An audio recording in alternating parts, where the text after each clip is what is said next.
আচ্ছা, আমরা ভূতের ছবিতে যা দেখি, যদি কোনো মেয়েকে রেপ করে মার্ডার করে দেয়, সে কিন্তু ভূত হয়ে এসে তার অপরাধীদের এক এক করে সাজা দেয়।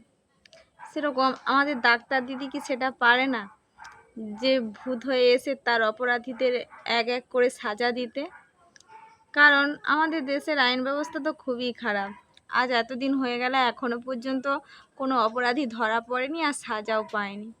তো আমার তো খুবই কষ্ট হচ্ছে যে এখনো পর্যন্ত অপরাধীরা সাজা পাচ্ছে না। তাই ডাক্তার দিদিকে বলবো যে যদি ভূত হয়ে থাকে, এসে যেন তার অপরাধীদের এক এক করে সাজা দেয়। তাদের যেন